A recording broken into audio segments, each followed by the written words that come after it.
আমন্ত্রণ জেডএসআর inside politics অনুষ্ঠানের সঙ্গে আছেন প্লাবন রহমান। অনুষ্ঠানের মধ্যে দিয়ে সাম্প্রতিক সময়ের গুরুত্বপূর্ণ বিষয় আমরা তুলে ধরার চেষ্টা করি। আজকে আমাদের আলোচনার বিষয় অন্তর্বর্তী সরকার ও অংশগ্রহণমূলক নির্বাচন। এই বিষয় নিয়ে কথা বলতে স্টুডিওতে আছেন অধ্যাপক ডক্টর হাসানাত আলী, উপাচার্য নওগাঁ বঙ্গবন্ধু শেখ মুজিবুর রহমান বিশ্ববিদ্যালয়। আপনাকে স্বাগত জানাচ্ছি ইনসাইড পলিটিক্সে। আমাদের সঙ্গে কিছুক্ষণের মধ্যেই যোগ দেবেন মাসুদ কামাল, সিনিয়র সাংবাদিক। দর্শক একটু জানিয়ে রাখি, জোর করে ক্ষমতায় থাকতেই পঞ্চদশ সংশোধনী মন্তব্য করেছেন অ্যাটর্নি জেনারেল। শেখ মুজিবকে জাতির পিতা বলা সংবিধানের পরিপন্থী। এ বিষয়ে আজকে কথা বলেছেন। পঞ্চদশ সংশোধনীর শুনানি ছিল, সেখানে তিনি কথা বলেছেন। স্বাস্থ্য উপদেষ্টার গাড়ি আটকে সড়ক অবরোধ, জুলাই আন্দোলনে আহতদের, রংপুরে উপদেষ্টা দেওয়ার দাবিতে সড়ক অবরোধ, এখনও সেই আসলে বিক্ষোভ চলছে। স্বাস্থ্য উপদেষ্টার গাড়ি আটকে যে হাসপাতালের সামনে বিক্ষোভ, সেই বিক্ষোভ আমরা একটু যেতে চাই আগারগাঁওয়ে। আছেন আমার সহকর্মী মাসুদ সুমন, সরাসরি তার কাছে যেতে চাই সেখানকার পরিস্থিতি জানতে।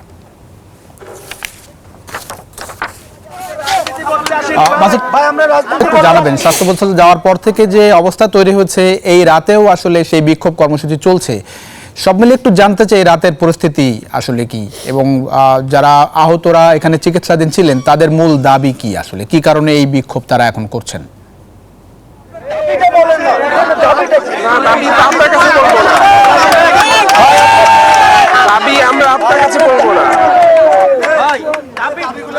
আপনি তো বলতেছেন দাবি,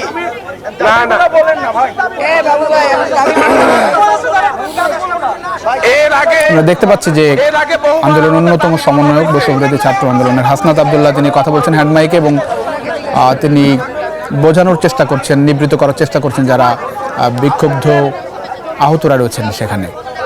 একটু যদি সম্ভব হয় হয়তো আপনারা শুনতে পাবেন তার বক্তব্য।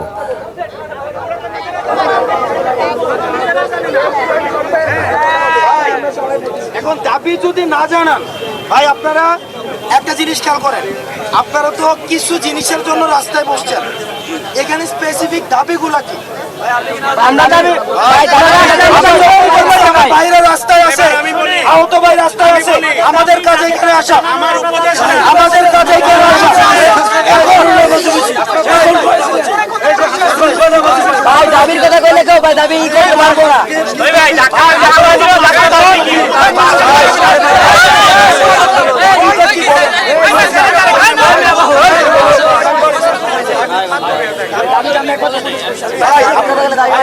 আমাদের দাবি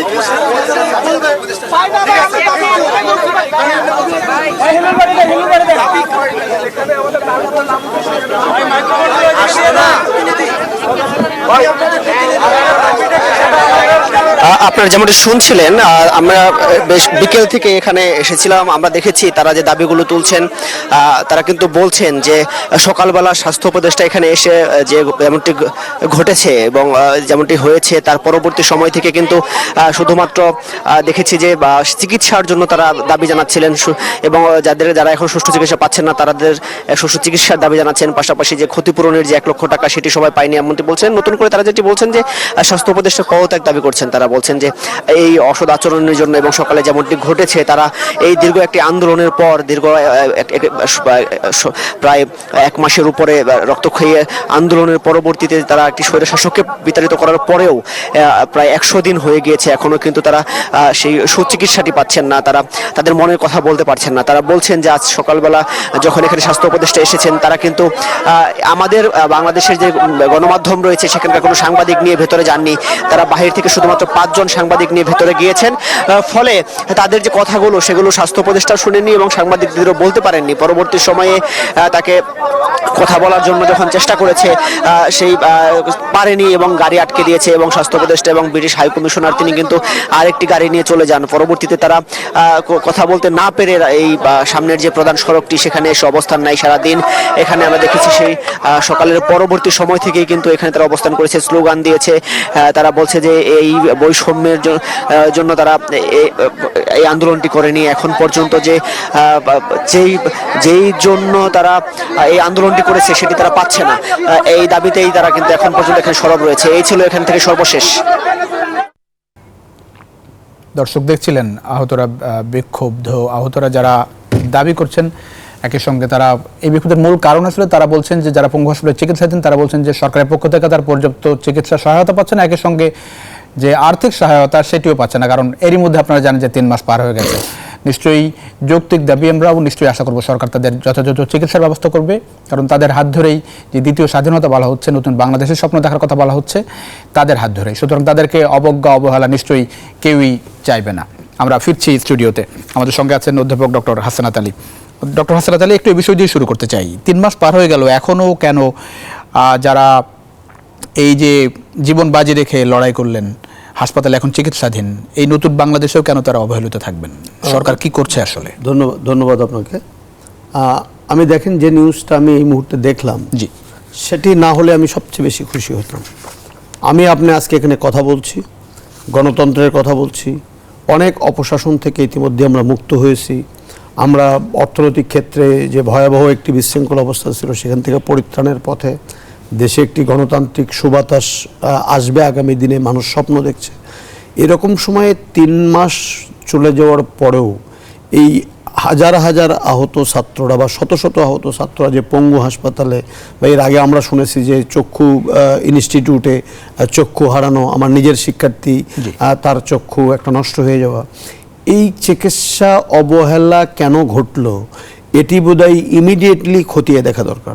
আপনি একটা জিনিস মনে রাখবেন যে গত 18টি বৎসর, আমি আগেই বলেছি, আমি এর কোনো সাফাই গাচ্ছি না, 18টি বৎসর দেশের প্রায় সকল ক্ষেত্রে পতিত স্বৈরশাসকের দোসররা এখনও সদর্পে বসে আছে। তারা কিন্তু বিভিন্নভাবে চাইবে এই সরকারকে বিব্রত করতে। আমার প্রশ্ন হলো, সরকার বিব্রত হবেন কেন? এটি আমার মূল কথা। এই যে চিকিৎসা হলো না বা উপদেষ্টা মহোদয় ওখানে গেছেন, এরকম একটি পরিস্থিতি তৈরি হলো, এটি নিয়ে নিশ্চয়ই সরকার কাজ করবেন। তবে তার আগে দেখা দরকার এই পঙ্গু হাসপাতাল পরিচালনার দায়িত্বে যারা আছেন এবং যাদের ছাত্ররা বলছে, আহতরা বলছে যে যাদের এই পঙ্গুত্ব বা আহতদের মধ্য দিয়ে আমরা স্বাধীন বাংলাদেশে পথ চলছি, তারা যদি অবহেলিত হয়, উপেক্ষিত হয়, তার চেয়ে বড় দুঃখজনক ঘটনার কিছু ঘটবে না। কিন্তু ধরেন 1-2 দিন না তো, 100 দিন পার হয়ে 100 দিন পার হয়ে গেছে। এখন আমার শুরুর দিকে প্রথম প্রায়োরিটি এটা ছিল, একটা বিচার, 2 নম্বর আহতদের চিকিৎসা, পুনর্বাসন। সেই জায়গায় দেখেন এখানে তো এক ধরনের বিক্ষুব্ধ হওয়ার মতো কারণ আছে বলে তো আমরা দেখছি। এখন আমার যেটা বক্তব্য যে এই ঘটনাটি ঘটলো, স্বাস্থ্য উপদেষ্টা বা সরকার, স্বাস্থ্য উপদেষ্টা নিঃসন্দেহে রেসপন্সিবল বা এই সরকার রেসপন্সিবল, দায়িত্বশীল। এই সরকারের প্রধান কিন্তু সবসময় একটা কথা বলার চেষ্টা করেন যে এই ছাত্রদের মধ্য দিয়ে আজকের এই দ্বিতীয় বিপ্লব, তিনি বলেছেন। তাহলে এই যে এতদিন চিকিৎসা হলো না, এটা সরকারের মন্ত্রণালয়ের অগোচরে যদি থেকে থাকে সেটা একরকমের কথা। আর যদি থেকে থাকার পরও যদি সেই পঙ্গু হাসপাতালে যারা অবহেলার জন্য দায়ী বা যাদের এই সেবাটা প্রায়োরিটি বেসিসে দেওয়ার কথা ছিল, তারা যে দিল না এবং আমার সন্তানরা যে বিক্ষুব্ধ হলো, তার দায়ভার নিয়ে তাদের বিরুদ্ধেও তো আইনানুগ ব্যবস্থা গ্রহণ করতে হবে যে কেন তাদের এই প্রাপ্য চিকিৎসাটা তারা পেল না। আর যেটা আপনি সাহায্যের কথা বলছেন 1 লক্ষ টাকা করে, এটা তো একটা প্রতিশ্রুতি ছিল। সেই প্রতিশ্রুতি পূরণ, আমি এক্সাক্ট জানি না যে প্রতিশ্রুতিটা পূরণ হয়েছে কিনা। যদি না হয়ে থাকে, এটা কালক্ষেপণ করার কোনো সুযোগ এখানে নাই। তবে স্বাস্থ্যক্ষেত্রে গত 14টি বৎসর যে ভয়াবহ অবস্থা আপনি দেখেছেন কোভিডের পরে থেকে, যে আমরা স্বাস্থ্যক্ষেত্রে এত হাজার হাজার কোটি টাকার বাজেট, কিন্তু আমাদের মন্ত্রী মিনিস্টাররা বা এমপিরা, বড় বড় লোকেরা, তারা আমার দেশে চিকিৎসা করেন না, তারা চিকিৎসা করতে বাহিরে যান। এখানে কিছুক্ষণ আগে দেখলাম এভার কেয়ার হাসপাতাল, সেখানে বড় লোকেরা চিকিৎসা করেন, তারা পঙ্গু হাসপাতাল। তাহলে নিঃসন্দেহে যে সমস্ত ছাত্র বন্ধুরা জীবন বাজি রেখে চিকিৎসা করলেন, তাদের তো এই সমস্ত উন্নত হাসপাতালে চিকিৎসা হচ্ছে না। জি, একটা বিষয় খুব সিগনিফিকেন্ট, এখন খুব বেশি সামনে আসছে। 3 মাস পার হয়ে যাওয়ার, বারবার বলছি 3 মাস খুব বেশি লম্বা সময়ও নেই সরকারের জন্য। সেই সময়ের মধ্যেই কিছু বিষয় খুব প্রকটভাবে সামনে আসছে। একটা হচ্ছে যে যাদের সরকার, এই সরকার ছাত্র জনতার সরকার, রাজনৈতিক দলগুলো পূর্ণাঙ্গ সমর্থন দিয়ে যাচ্ছে এখন পর্যন্ত। রাজনৈতিক দলগুলোর সঙ্গে কোনো রকম মতবিরোধ দেখছেন, বিশেষ করে নির্বাচন ইস্যুতে? রাজনৈতিক দলের পক্ষ থেকে যেটি বলা হচ্ছে যে নির্বাচন ইস্যুতে প্রকাশ্য কোনো রকম তৎপরতা তারা দেখছেন না। আমি এই যে কোনো ঘাটতি দেখেন না, আমি মতবিরোধ দেখছি না, বরং নির্বাচনী সংস্কারের মধ্য দিয়ে দ্রুত বা একটা যৌক্তিক সময়ের মধ্য দিয়ে যদি একটি নির্বাচিত সরকার ক্ষমতায় আসে, তাহলে আজকে যে সমস্ত বিষয়গুলো দেখছি এগুলো মিট আপ করা কিন্তু খুব সহজ হতো বলে আমার ব্যক্তিগত মতামত। কারণ আপনি যদি মাঠের যদি ক্রিয়াশীল রাজনীতির কথা বলেন, বিএনপি তারা প্রতিনিয়ত বলছে যে এই সরকারকে ব্যর্থ হতে দেওয়া যাবে না, তার মানে তাদের একটা সমর্থন রয়ে গেছে। বা তারা বলার চেষ্টা করছে এই সরকার যদি ব্যর্থ হয় তাহলে আমরা ব্যর্থ হব। আমরা বলতে গণতন্ত্র ব্যর্থ হবে, সুশাসন ব্যর্থ হবে, বিচারালয় ব্যর্থ হবে। তো সেক্ষেত্রে কিন্তু কিন্তু মনে করি যে বিরোধী দলের একটা প্রচ্ছন্ন সমর্থন রয়ে গেছে। সমস্যার জায়গাটা সেটি হলো যে সংস্কার কমিশনগুলো যেগুলো করা হলো, ওনারা কাজ করছেন, আমি কোনো দোষারোপ করতে চাই না, 3 মাস কোনো বড় সময়ও নয়, কিন্তু এর মধ্যে যদি দৃশ্যমান কিছু কাজ যদি মানুষ দেখতে পারত বা যদি একটি প্রক্রিয়াগত গতি যদি সেখানে থাকতো, নিশ্চয়ই গতি আছে, হয়তো আমরা দেখছি না। কালকে এই টকশোতে একজন গুরুত্বপূর্ণ রাজনীতিবিদ, বাংলাদেশের বর্ষীয় রাজনীতিবিদ মাহমুদুর রহমান মান্না, তিনি বলছিলেন যে 3 মাসে কোনো সংস্কারই দেখাতে পারেনি সরকার। না, আমি আপনাকে বলছি যে এই গতিটা, সংস্কারের যে গতিটা, এটা খুব বেশি দৃশ্যমান হয়েছে এমনটি আমিও মনে করছি না। কিন্তু আমি একটা জিনিস বলছি যে এই সংস্কার করার জন্য যে কমিশনগুলো গঠন হওয়া, এটা কিন্তু একটা সিগনিফিক্যান্ট বিষয়। দেখেন, 18 বছরের জঞ্জাল 3 মাসে পরিষ্কার হয়ে যাবে, এটা আমি মনে করি না। তবে আমি এটাও বিশ্বাস করি না যে অনেকটা সময় হাতে নিয়ে যদি আমি এই সংস্কারগুলো করতে যাই, তাহলে আজকে যে সমস্যাগুলো তৈরি হচ্ছে, সেই সমস্যাগুলো সমাধান করা একটি অরাজনৈতিক সরকারের জন্য কঠিন হয়ে যায় কি না, সেই বিষয়টা যারা বর্তমানে সরকারে আছে ওনারা ভেবে দেখবেন। কারণ নির্বাচিত সরকারের যে ম্যান্ডেটটা, জনগণের যে ম্যান্ডেটটা থাকে, যেভাবে অ্যাক্ট করে, সেইভাবে এই সরকার নিশ্চয়ই আন্দোলনের মধ্য দিয়ে এক ধরনের ম্যান্ডেটটা তাদের রয়েছেই।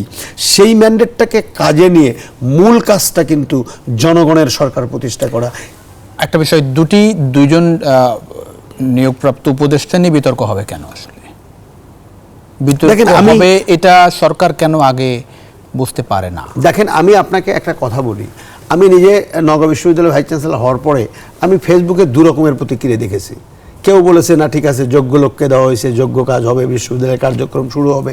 আর এক ধরনের লোক বলছেন উনি তো এই গ্রুপের, উনি তো ওই দলের। সমালোচনার ঊর্ধ্বে আপনি থাকতে পারবেন না। তবে প্রশ্নটি হলো যে সমালোচনাকারীরা সমালোচনা করুন। এখনকার যে বাস্তবতা, যাদের হাত ধরে এই নতুন বাংলাদেশ, সেই জায়গায় যদি ব্যক্তিদের যাদেরকে উপদেষ্টা নিয়োগ দিচ্ছে তারা যদি ফ্যাসিবাদের দোষর হয়, সেই অভিযোগ যদি থাকে, সেই বিষয়টিকে কিভাবে? একেবারেই দুঃখজনক, একেবারেই দুজন। না, আমি বলছি 2 জন কেন, ফেসিবাদের দোষরা তো সকল ক্ষেত্রে এখনো সমহিমাই আছে। দোষর সুবিধাবাদী, হ্যাঁ সুবিধাবাদী, এবং এরা তো আপনি আইন শৃঙ্খলা বাহিনীর কথা বলবেন, এখনো আপনি দেখবেন ভোল পাল্টিয়ে তারা হয়েছে। আপনি শিক্ষা প্রতিষ্ঠানে বলবেন, দেখবেন ভোল পাল্টানো লোকের সংখ্যা অনেক বেশি। আপনি সাংস্কৃতিক অঙ্গনে যাবেন, দেখবেন ভোল পাল্টানো। এই যে ভোল পাল্টানো লোকদেরকে আমরা চিহ্নিত করে তাদের বিরুদ্ধে যে ব্যবস্থা নিতে পারছি না, বা সংস্কারের যে মূল দাবিটা ছিল যে দোষরদেরকে সেখান থেকে বিতাড়িত করা এবং যারা হত্যার সাথে সরাসরি জড়িত তাদের বিচার করা, সেই বিচারগুলা হয়তো সময় লাগবে, বিচারের প্রয়োগের মধ্য দিয়ে একদিনই তো আর বিচার করা যাবে না।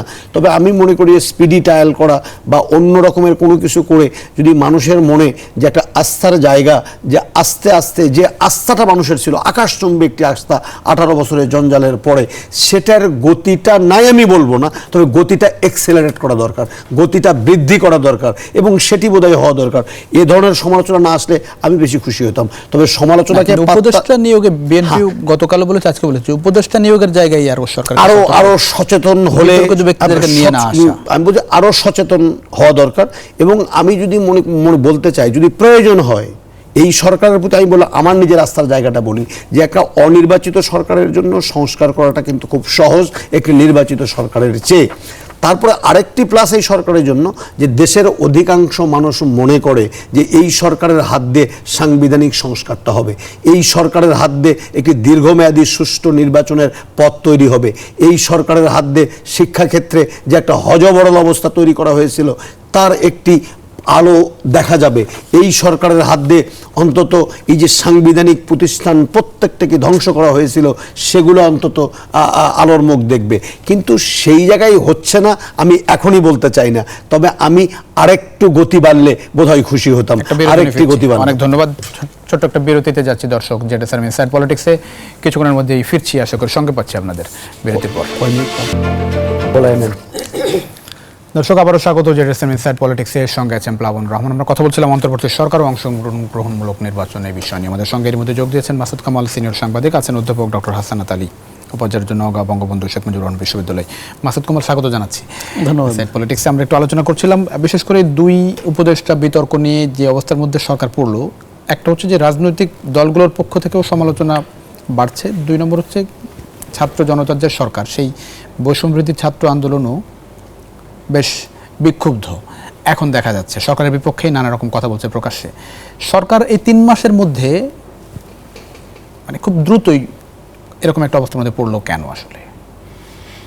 এটা পড়লো কি জানেন, আমি একটা কথা বলি, এটা খুবই বলতে আমার খুব মানে আপনার দুঃখ পাচ্ছি, আমি বলতে আমার মন ভেঙে যাচ্ছে। কিন্তু মূল বিষয়টা হলো কি, আমাদের সবার এই সরকারের প্রতি একটা ভালোবাসা আছে। কারণ আমরা হাসিনা সরকারের পতনের পর আমরা চেয়েছিলাম যে সরকারটা আসবে তারা আমাদের প্রত্যাশাগুলিকে ধারণ করবে, আমাদের প্রত্যাশা যেভাবে আছে সে তার অনুকূলে কাজ করবে এবং সেইভাবে একটা নতুন সিস্টেম তারা দেশে তৈরি করবে। এই যে আমাদের এই চাহিদাটা যে কত গুরুত্বপূর্ণ চাহিদা, এটা মানে কত বড় চাহিদা, এটা যে কত ওজনদার একটা চাহিদা, এই জিনিসটাই আমাদের এই সরকার বুঝতে পারে নাই। তাদের কাছে এটা আর 10টা সাধারণ কাজের মতো মনে হয়েছিল। তারা আর 10টা সাধারণ মানে they were not serious at all, তারা সিরিয়াস ছিল না। আমি এই জন্য সম্পূর্ণভাবে দায়ী করব এই সরকার প্রধান ডক্টর ইউনূসকে, ওনাকে আমি দায়ী করব। উনি প্রকৃত আপনি একটা সিম্পল একটা এক্সাম্পল দিয়ে বলি আপনাকে, আপনি গত 10 বছরে ডক্টর ইউনূসের জীবনযাপনের একটা হিসাব করেন, আপনি দেখবেন এই 10 বছর উনি দেশে যত দিন ছিলেন তার চেয়ে বেশি সময় ছিলেন বিদেশে। উনি এই দেশ সম্বন্ধে কোনো ধারণাই ওনার নাই, এই দেশের মানুষ সম্পর্কে, এই দেশের রাজনৈতিক দল সম্পর্কে ওনার কোনো ধারণা নাই। যতটুকু ধারণা আছে সেটা নেগেটিভ ধারণা। নেগেটিভটা কি, যে উনাকে হয়রানি করা হয়েছে, আওয়ামী লীগ সরকার ওনাকে হয়রানি করছে। উনি এই দেশের অনেক লোককে চেনেন না। উনি গ্রামীণ ব্যাংক, ওনার বিভিন্ন এনজিও এবং ওনার চট্টগ্রামের লোকজন, এবং যখন উনি আদালতের বারান্দায় দৌড়াইছেন ওই সময় ওনার আশেপাশে যারা ছিলেন এর বাইরে আর কাউকে উনি চেনেন না। এটাই ওনার জগৎ। এখন এই জগতের থেকেই যাদেরকে ওনার ভালো লেগেছে, এটা কি এখনকার কর্মকাণ্ড দেখে বলছেন? আমি শুরুতেই বলছি, আপনাদের এখানে বসে বলছি, 8 তারিখে যেদিন ওনারা শপথ নেন ওই দিন আমি আপনাদের এখানে ছিলাম, এখানে শপথ নেওয়া হচ্ছে আর আমি মন্তব্য করছিলাম। জি জি, আপনি ছিলেন কিনা আমার মনে, আপনি ছিলেন, আমি তখনই বলছিলাম কিন্তু যে আমার মনে হচ্ছে, বুঝতে পারছি না এটা কি দেশ চালাতে আসছে নাকি পিকনিক করতে আসছে। That was my opinion. আমি বলছিলাম কিন্তু ওই দিনই, কারণ এই লোকগুলি তো আমরা চিনি না, কিন্তু তার আশপাশে যারা আছেন, আশপাশে কে পুরো আছেন? উপদেষ্টা পরিষদ, তার আশপাশেই কেউ নাই। তার আশপাশে যারা আছেন তারা ওনার মতোই। ভাই দেশ চালানো একটা কঠিন কাজ, দৌড়াইতে হয়, দৌড়াইতে হয়, তো দৌড়াইতে হয় না। বাংলাদেশের সবচেয়ে জটিল যে ইটা আপনার মন্ত্রণালয় আমার বিবেচনা এগুলো স্বাস্থ্য মন্ত্রণালয়। সেই জটিল মন্ত্রণালয় আপনি আমরা একজন লোককে দিয়েছেন যিনি নিজেই অসুস্থ, উনি তো ফিজিক্যালি আনফিট। এটা ওই জন্য বলছি, আজকেও বলি, নুরজাহান বেগম আনফিট ফিজিক্যালি। তো এখন নর্মাল সময়ে যে সরকার থাকে, খেয়াল করেন, নর্মাল সময়ে যে সরকার থাকে তারা কি করে, তারা একটা ম্যান্ডেট নিয়ে আসে, কিন্তু যে আমি এই কাজগুলি করব, তারা এই ম্যান্ডেটটা পালন করতে পারলে হয়ে গেল। কিন্তু এদের তো কোনো ম্যান্ডেট নাই। এদের ম্যান্ডেট বরং জনগণ এদেরকে দিয়েছে। জনগণ তাদের কাছে বিপুল প্রত্যাশার একটা ঝুলি দিয়ে দিছে যে আপনি একটা নির্বাচন করবেন, আপনি সংস্কার। তার মানে কি এই সরকারটা হওয়া উচিত ছিল নর্মাল সময়ে সরকারের চেয়েও অ্যাক্টিভ। আপনি আমি কয়েকজন মন্ত্রীর নাম বলি, এই জীবনে আপনি দেখেন নাই।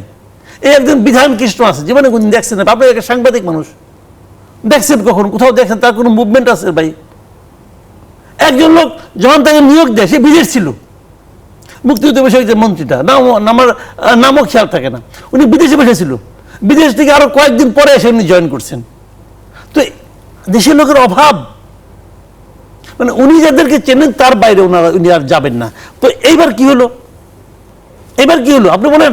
স্বাস্থ্য মন্ত্রণালয় চাকরি দেওয়া হয়েছিল ওয়াহিদুদ্দিন মাহমুদ, ভালো মানুষ, মানে বাট উনি কি শিক্ষা মন্ত্রণালয়, ওয়াহিদুদ্দিন মাহমুদ উনি খুব চমৎকার লোক, ভালো সৎ লোক, সবই ঠিক আছে, ওনার বয়সটাতে বিবেচনা করতে হবে। উনি কি করেছিল দেখেন আপনি, একটা ইউজিসি, এখন ইউজিসির 5টা মেম্বার হয় নাই, 3টা হয়েছে, 3টা হয়নি। মানে ওখানে তো কোরআন হতে পারে না, ওখানে তো কোনো মিটিংই হয় না। ফায়ার সাহেব দিয়ে রাখছে, ফায়ার সাহেব হতাশ বসে আছে চুপচাপ। তো আপনি মিটিং, আপনার লোক খুঁজে পান না, তো লোক তো এই দেশ থেকে খুঁজে বের করতে হবে, পান না কেন? লোক খুঁজে বের করাটা তো আপনার দায়িত্বের মধ্যে পড়ে, লোক খুঁজে না পাওয়াটাও তো আপনার একটা অযোগ্যতা। তো আমি এই জিনিসগুলি বলছি যে দেখেন আপনি প্রকৃত পক্ষে এরা কোনো চ্যালেঞ্জের মুখে পড়ে নাই, মানুষ খালি এদের ক্ষমাই করতেছে। এটা হলো ভালোবাসা জনিত ক্ষমা। ভালোবাসি আপনাকে, অতএব আপনার দোষগুলো দেখেও দেখি না। কিন্তু এটা কয়দিন? জিনিসপত্রের দাম একদিনের জন্য কমাইতে পারছিল, একদিনের জন্য। আগের গভর্নমেন্টের চেয়ে কি এই সরকার আমার একদিনও বলতে পারবেন আপনি যে জিনিসপত্রের দাম কমছিল? কমে নাই। এটা তো আমার ডেইলি। এখন আপনি একজন রিক্সাওয়ালাকে বলেন, জিজ্ঞাসা করেন যে আমরা একটা সংস্কার করতেছি, আমরা একটা অমুক করব, বিচার বিভাগ সংস্কার করব, গণমাধ্যম সংস্কার করব, সব করবো। আপনি আধা ঘন্টা তারা বুঝানোর পর সে আপনাকে প্রশ্ন করবেন এতে কি জিনিসপত্রের দাম কমবে? আপনি কি জবাব দেবেন? আপনি কি জবাব দেবেন? তারা তো ব্যাপারটা সিরিয়াসলি দেবে। দেশ চালানো ভাই কঠিন জিনিস। তাদের সেই অভিজ্ঞতাও নাই, সেটাও ইম্পর্টেন্ট না, তাদের সে আগ্রহই নাই। না, কিন্তু ধরেন এর মধ্যে যে কাজগুলো মানে তাহলে এই 100 দিন ধরে আসলে সরকার কি করলো? সরকার তো বসে নাই। না না, সরি, বসে নাই বলবেন তো, বসে নাই। তো কি করছে বলেন তো, আপনি কি করছেন? 6টা সংস্কার কমিশন করেছে। হ্যাঁ, 6টা সংস্কার কমিশন করেছে। কি হয়েছে কমিশন করাতে? 31 ডিসেম্বর মধ্যে তার রিপোর্ট। আমি আপনাকে সিম্পল একটা উদাহরণ দিয়ে বলি। জি। আপনি সংবিধান সংস্কার করবেন, করে নিয়ে একটা কমিটি করছেন। সংবিধান সংস্কার কমিশন জন্য উনি সংবিধান সম্বন্ধে কিছু বুঝে কিনা আমার সন্দেহ আছে। উনি তো মানে সংবিধান বিশেষজ্ঞ না, তাও তাই বানাইছেন, বানান, আমার তাও কোনো আপত্তি নেই। সে সবাইকে মিলে করলো। এই কমিশনের রিপোর্টটা নিয়ে আপনি কি করবেন? এই রিপোর্টটা আপনি কাকে দিবেন? কার জন্য বানাচ্ছেন? মানে আগামী যে পলিটিক্যাল গভর্নমেন্ট আসবে তাদেরকে তো দিবেন। তাহলে পলিটিক্যাল লোকজন যোগ্য রাখতেন এখানে, পলিটিক্যাল পার্টিগুলিকে বলতেন তোমরা একটা করে লোক দাও, বলতেন। আজকে থেকে প্রায় 1 মাস, আজকে থেকে 15-20 দিন আগে আপনি একটা গণমাধ্যম সংস্কার কমিশন বানাইছেন কি সভাপতি নিয়োগ করছেন, একটা বিদেশ থেকে আমদানি করছেন। ওটা কোনো মেম্বার নিয়োগ করছেন পর্যন্ত করেন নাই কেন? কামাল আহমেদ রেখেছেন সে গণমাধ্যম সংস্কার করবো। কামাল আহমেদকে এই দেশের সাংবাদিক থাকে ইংল্যান্ডে, এই দেশে কোনো সাংবাদিক আসলো না। ভাই কি কাজ এগুলো? আমি ওটাতে বললাম যে ভাই করেন কাজ। এরা করতেছেন কি অপ্রয়োজনীয় বিতর্ক নিয়ে টানাটানি করতেছে, যে বিতর্কের কোনো প্রয়োজন নাই তারা সেই বিতর্ক। এই যে ধরেন এটা কি, এটার পেছনে কি দেখেন? মানে ধরেন এটা কি আপনি যেটা বলছিলেন যে অভিজ্ঞতা নাই, ডক্টর ইউনূস দেশে থাকেন না, দেশ সম্পর্কে ধারণা নাই, নাকি এর পেছনে কোনো রকম প্রেসক্রিপশন? না, আমি এর পেছনে কোনো ষড়যন্ত্র পাই না, ষড়যন্ত্র আমি খুঁজবও না, আমি ওই লাইনে যাচ্ছি না। বাট আমি মনে করি যে ওনাদের আরেকটু সিরিয়াসনেসের অভাব আছে। আমি যেটা মনে করি আরেকটু সিরিয়াস হওয়া উচিত ছিল। আমি দেখেন কতগুলো প্রবলেম, দেখেন প্রবলেমগুলো যে রাখা ছোট ছোট প্রবলেম। রাস্তাঘাটে লোক থাকে কেন পছন্দ হয়? আমরা কি চাইছিলাম সেটা? উনি বলছেন যে আপনারা রাস্তায় আসেন না, আমি সব সমাধান করে দেবো, আমাদের কাছে লিখিতভাবে দেন। কয়টা সমাধান করছেন? পোলাপান কতগুলি ছেলেমেয়েরা চাইলো চাকরি বয়স করতে হবে 35, বলছে না? আপনি একটা এক্সপার্ট কমিটি করে দিলেন। এক্সপার্ট কমিটি আপনাকে সুপারিশ দিল কি 35 হবে এবং 37 হবে, মেয়েদের 37, ছেলেদের 35 বললো। তো এটা কিন্তু বিশেষ কোনো অনুদান না, সারা দুনিয়াতে এরকমই চলে।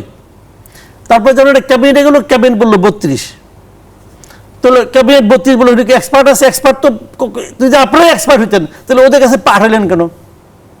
তো ওরা যখন বললো ওটা আপনি কমাইলেন কোন বিবেচনায়? কমন সেন্স দিয়ে কমাইছেন নাকি কেউ চাপে কমাইছেন? যদি কমন সেন্স দিয়ে কমান, কমন সেন্স তো আর মানে কমন সেন্স ভালো, কিন্তু কমন সেন্স দিয়ে বড় কাজ হয় না ভাই। আর চাপ হইতে পারে। চাপটা কি? আমি যতটুকু শুনেছি এই ছাত্ররা চাপ দিয়েছে, এই বৈষম্য বিরোধী ছাত্র আন্দোলন যারা আছে এরা চাপ দিয়েছে যে এটা বয়স 32 করতে হবে, তাহলে নাকি ঢাকা ইউনিভার্সিটিকে কন্ট্রোল করা যাবে না। কেন? ঢাকা ইউনিভার্সিটি কি বাংলাদেশ? এরা তাই মনে করে, যে কারণে 3 জন ছাত্র প্রতিনিধি দিয়েছে গভর্নমেন্টে, 3 জন নিয়েছে ঢাকা ইউনিভার্সিটি থেকে। এই আন্দোলনে ঢাকা ইউনিভার্সিটি কেউ মারা গেছে? আমি যদি প্রশ্ন করি এখন আপনাকে, যে ইউনিভার্সিটি থেকে একজন মারা যায় নাই সেখান থেকে আপনি 3 জনকে নিয়ে নিয়েছেন। সেই ইউনিভার্সিটি পোলাপান হয়তো বলছে বলে ওরা দাবি করে যে না বয়স বাড়ানো যাবে না, ওরা বাড়াইলেন না আপনি। আর সারা দেশে যে হাজার হাজার লক্ষ লক্ষ বেকার ছেলে মেয়ে আছে এদের কথা আপনি ভাববেন না? ওটা বাংলাদেশ না, ওটা বাংলাদেশ। তো এই বিষয়গুলো তারা তো সার্বজনীন হইতে পারে নাই। তারা খালি তাতে কি হয়েছে, ওই 35-85 যারা ছাত্ররা ছিল তারা কিন্তু এখনো রাজপথে আছে। তাহলে আপনি তো প্রবলেম কমাচ্ছেন না। 35 করলে কি সরকারের বিরাট ক্ষতি হয়ে যেত? ক্ষতি হইতো? হইতো না তো। তাহলে আপনারা কি করতেছেন? যেটা আপনার লক্ষ্য, যেদিকে আপনার যাওয়া দরকার সেটা কি নির্বাচন এবং সংস্কার, ওদিকে আপনি সময় না দেয়া অন্যদিকে অপ্রয়োজনীয় বিতর্ক।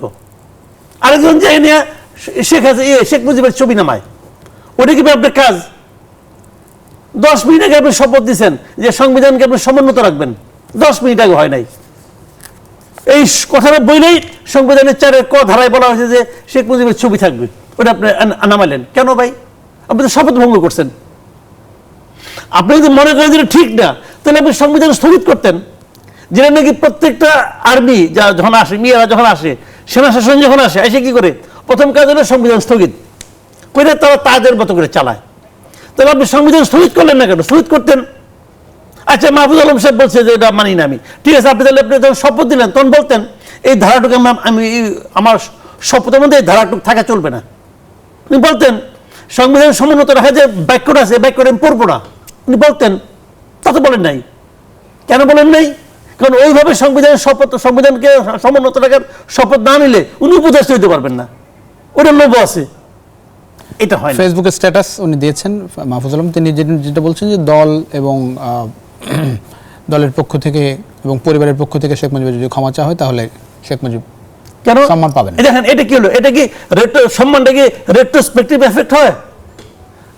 আমি ভালো কি আমি খারাপ কাজ করছি, এখন আমাকে আপনি সম্মান দিবেন আমার মৃত্যুর পরে, যদি আমার নাতি আমার জন্য ক্ষমা চায়, তো আমার নাতি আমার জন্য ক্ষমা চাবে কেন?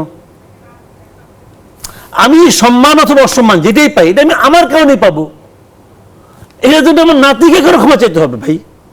ওটা তো আমার কাজ, আমার অর্জন অথবা আমার বিসর্জন, আমার অপরাধ অথবা আমার পুণ্য, যে পাপ পুণ্যতা আমি করছি।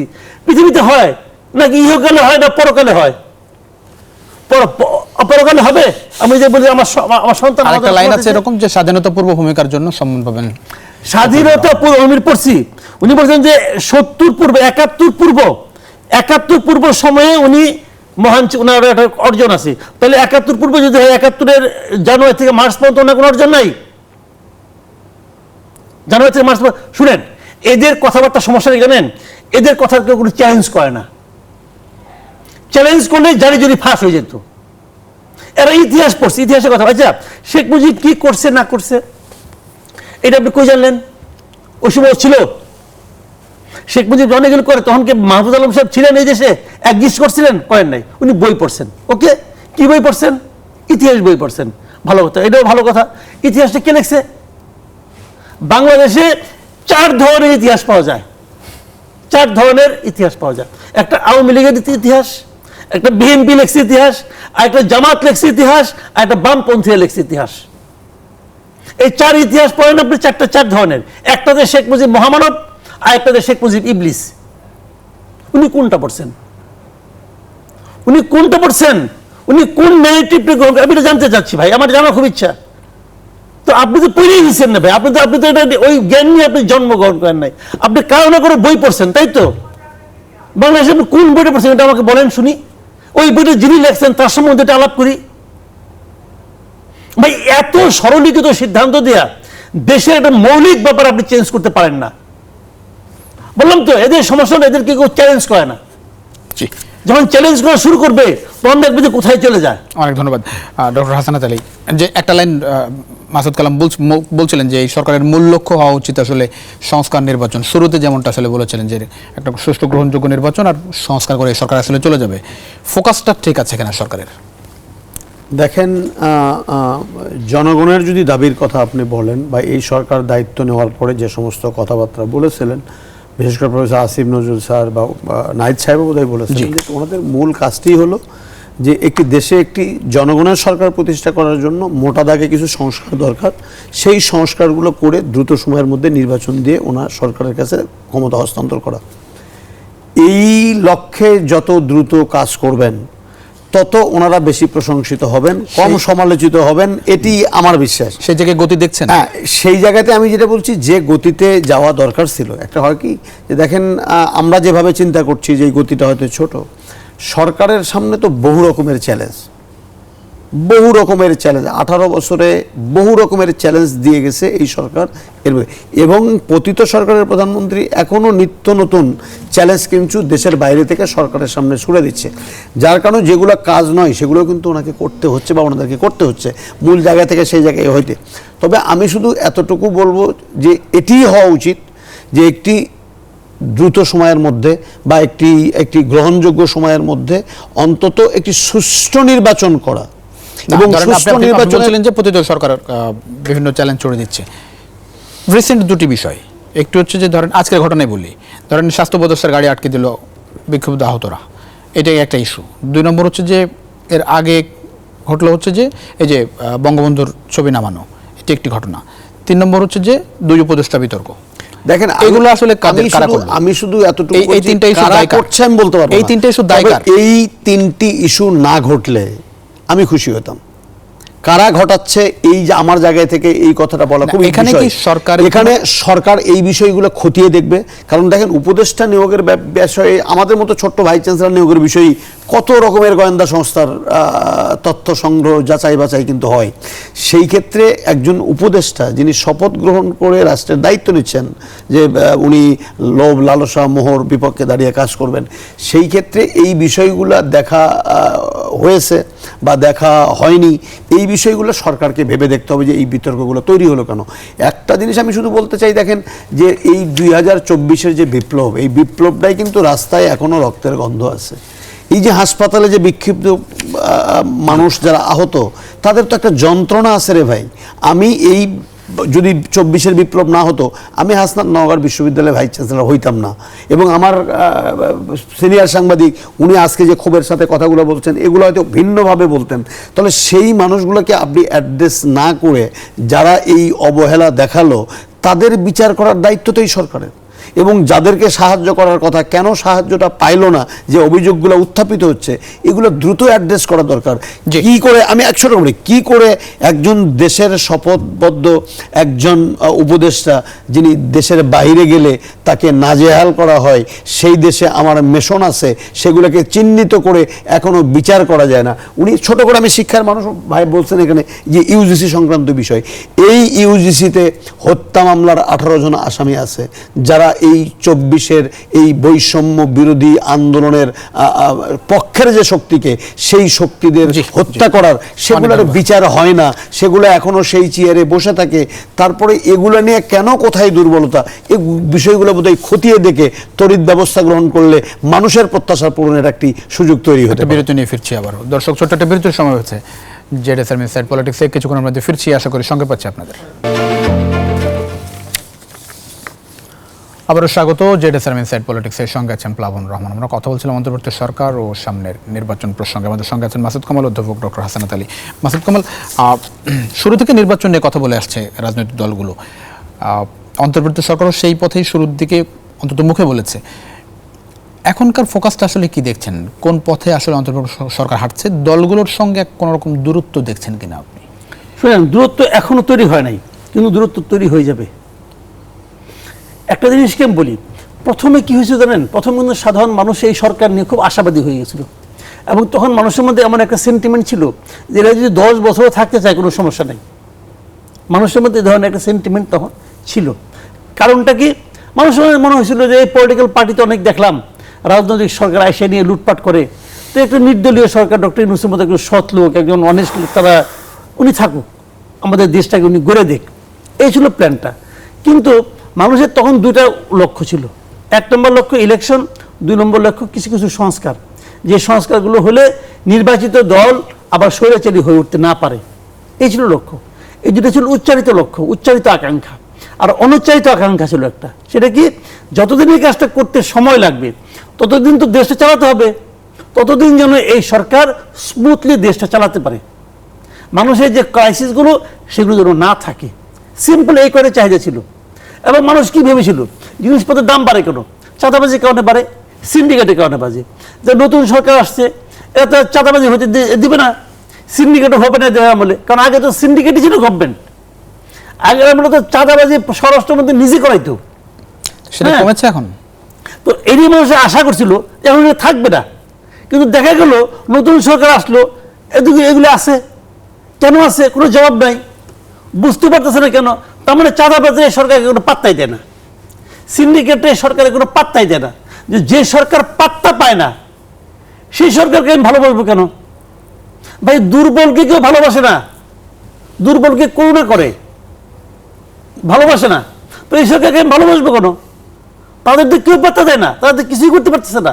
এই যে সরকারের জনপ্রিয়তা কিন্তু ধীরে ধীরে ধীরে ধীরে কমতে থাকলো, এবং কমার এক পর্যায়ে এসে এখন কি হলো, পলিটিক্যাল পার্টিগুলির লক্ষ্য কি? পলিটিক্যাল পার্টি কি এই সরকারের অধীনে থাকতে চায়? তা না, পলিটিক্যাল পার্টি নিজেরা সরকার গঠন করতে চায়। তো তারা দেখছে যখন তারা দেখলো যে সরকারের সেই জনপ্রিয়তা আগের অবস্থা নাই, তখন তারা নির্বাচন চাওয়া শুরু করলো। যতদিন সামনে যাবে, এটা হলো ব্যস্তানুপাতিক, সরকারের জনপ্রিয়তা যত কমবে পলিটিক্যাল পার্টির চাপ তত বাড়বে, এবং এক পর্যায়ে সরকারকে ইলেকশন দিয়ে দিতে হবে। এখন বিএনপি কি বলতেছে যে আপনি নির্বাচনের রোড ম্যাপ দেন। বিএনপি কিন্তু বলে নাই যে আপনি অমুক দিন ইলেকশন দেন, তা কিন্তু বলে নাই, আমাদের একটা রোড ম্যাপ দেন। প্রোগ্রামের দাবি তো শুরু থেকেই করে আসছিল। হ্যাঁ, না এখন তো ডিসেম্বর পর্যন্ত 3 মাসের মধ্যে দেওয়ার জন্য তাদের আলটিমেটাম দিচ্ছে, 3 মাসের মধ্যে আমাদের রোড ম্যাপ দেন আপনারা। 3 মাস পরে তারা কি বলবে, ইলেকশন দেন কাল কি? আপনি কেন দিবেন ইলেকশন? কি করবে এই সরকার? মানে এটা বলে লাভ নাই। এই সরকারের আসলে ভয় কোথায়? আপনি বলছেন যে দুর্বল, মানে দুর্বল কেন এই সরকার? দুর্বল এই সরকারের এত বড় আসলে- ম্যান্ডেট, এত বড় ছাত্র জনতার ম্যান্ডেট, রাজনৈতিক দলগুলোর পূর্ণ সমর্থন নিয়ে দেশ পরিচালনায় আসলো, নতুন স্বপ্ন দেখিয়ে, দুর্বলতা কোথায়? দুর্বলতা কি বলবো, তারা বুঝতে পারছে না তাদের দায়িত্বটা কি, তারা তো বুঝতেই পারছে না। মানুষ তো ভালোবাসা উজাড় করে দিচ্ছে, এখন সরকারকে তো এটা বহন করার ক্ষমতা থাকতে হবে। সরকার শুনেন না ভাই, আপনি একটা গভর্নমেন্ট ফর্ম করবেন, আপনি চিন্তা করে করবেন না? ইউনূস সাহেব 8 তারিখে রাস্তায় ঢাকায় ল্যান্ড করলেন, করে গভর্নমেন্ট ফর্ম করে ফেলেন। উনি কোনো চিন্তা করছেন যে আমি কাকে নিব না, কে পারবে না? চিন্তা করার সময় নিছে উনি উনি কার সঙ্গে লাভ করছে? 3 দিন ভাবছে তো, তার আগে তো 3 দিন সময় ছিল। তার আগে তো উনি ভাবছে উনারটা নিয়ে যে উনি থাকবে কি, উনি যাবে কি যাবে না। তার আগে তো উনি উনারটা নিয়ে ভাবছে উনি যাবে কি যাবে না। উনি তো সিদ্ধান্ত সঙ্গে সঙ্গে নেয় নাই কাজে। এবং যদি ভেবেও থাকে আমার তো মানে ভাবনার ফল। আচ্ছা আপনি বলেন, আপনি কি যে পারফরমেন্স নিয়ে হ্যাপি? আমি হ্যাপি না। আমি কেন হ্যাপি না আপনাকে 10টা আমি কেমন বলতে পারবো না, একটা বিষয় হচ্ছে যে দলগুলোর মধ্যে একরকম অসন্তোষ দেখা যাচ্ছে। দ্রব্যমূল্যের কথা আপনি বললেন, সাধারণ মানুষের একটা ক্ষোভের জায়গা তৈরি হচ্ছে, ছাত্ররা বিক্ষুব্ধ হয়ে উঠছে, সব মিলিয়ে তো একটা কোণঠাসা অবস্থা, মানে চ্যালেঞ্জের মুখে। এটা ধীরে ধীরে বাড়তে থাকবে, এইগুলি কিছুই থাকতো না। শোনেন, যদি আমার পেটের মধ্যে খাবার থাকে না, তাহলে বসার চেয়ার কি হয়েছে না হয়েছে এগুলো আমি অনেক পরে ভাবতাম। আর যখন আমার পেটের মধ্যে খাবার নাই, তখন আমি দেখবেন সব কিছু নিয়ে আমি কমপ্লিট করবো। জি, ডক্টর হাসানাত আলী, সরকারের আসলে কি করা উচিত এই যে বাস্তবতার মধ্যে সরকার আসলে পড়লো? দেখেন, আমি একদমই ঠিক ভাইয়ের মতো করে ওভাবে চিন্তা করি না। এই একটি কারণে সরকার খুব সংকটে পড়ছে, এটা আমি মনে করি না। এখনো জনগণের সমর্থন এই সরকারের প্রতি আছে। দেখেন, সরকারকে তো বিতর্ক এড়িয়ে চলা এটা দরকার। জি, এটা আমি আগে আপনাকে বলেছি, বিতর্ক যত কম তৈরি করা যায় সেটি হলো সবচেয়ে গুরুত্বপূর্ণ, সেটা সরকার বিবেচনা করবে। অনাহত বিতর্ক তৈরি করে মানুষের মধ্যে এক ধরনের ক্ষোভ সৃষ্টি হয়, এরকম কাজ থেকে সরকার বিরত থাকবে, এটা প্রত্যাশা করে। দেখেন, এখানে হোমওয়ার্ক ছিল। আপনি এই যে বলছেন, এই যে 18 বছরে যে আইন শৃঙ্খলা বাহিনীকে ধ্বংস করে দেওয়া হলো, কোথায় পাবেন? একটা আইজিপি খুঁজে পাওয়া যায় না, শুনি আর কি। একটা ডিআইজিকে খুঁজে পাওয়া যায় না, কোথায় পাবেন? সব তো এক জায়গা থেকে তৈরি করা। আপনি প্রশাসনে যান, সমস্ত মেধাবীদেরকে আপনি বের করে দিয়েছেন, এমন প্রশাসন আছে সেখানে ভালো লোক খুঁজে পাওয়া যায় না। ওই যে উনি বলেন ইউজিসির মেম্বার পাওয়া যাচ্ছে না। এই যে পাওয়া না যাওয়াটা, এটি এই সমস্ত কিছুকে ম্যানেজ করে একটা ভঙ্গুর অর্থনীতির দেশকে একটা স্বাবলম্বী জায়গায় নিয়ে আসা, এটাকে এখনই দোষারোপ না করে বরং এই ছোট ছোট বিষয়গুলোকে ওভারলুক করে বরং আমরা একটা জায়গায় কনসেন্ট্রেট করতে চাই বা সরকারকে বলতে চাই যে অন্তত পতিত সরকারের যে সমস্ত দোসররা বিভিন্ন জায়গায় খুব স্পষ্টভাবে বিরোধিতা করার চেষ্টা করছে, রাজপথ অচল করার চেষ্টা করছে, আর স্বাস্থ্যক্ষেত্রে তাদের বিরুদ্ধে ব্যবস্থা নেওয়া। একটু ছোট করে বলি, একটু ছোট 2 সেকেন্ড, শুধু এইটুকু নয়, সরকারকে তার দীপ্ত পায়ে অগ্রসর হতে হবে। প্রয়োজন বোধে মেধাবী কম বয়সী কিছু তরুণদেরকে এই উপদেষ্টা পরিষদে সংযোজন করে তাদের কাজের গতি বৃদ্ধি করা যায় কিনা সেই বিষয়টি সরকার কি ধরনের তাগিদ প্রত্যাশা থাকবে একবার এক লাইনে যদি একটু বলেন সরকারের প্রতি? সামনে সরকার তো আপনারও সরকার, অনেক প্রত্যাশা নিয়ে সরকার এসেছে। সরকার তো আপনার সরকার, আমার সরকার, অবশ্যই আমার সরকার। এই সরকারকে আমি ভালোবাসি, এই সরকার সফল হলে আমি খুশি, এই সরকার ব্যর্থ হলে আমি সবচেয়ে দুঃখিত হব। কিন্তু আমি মনে করি সরকারের উচিত ভালো মন্দ, যেমন ধরেন আমি একটা উদাহরণ দিয়ে বলি আপনাকে, একদম শেষ, আমরা একেবারে শেষ করবো। আমি 1 মিনিটে বলি। আপনি একটা চেক করেন যে কারা ভালো করছে কারা খারাপ করছে।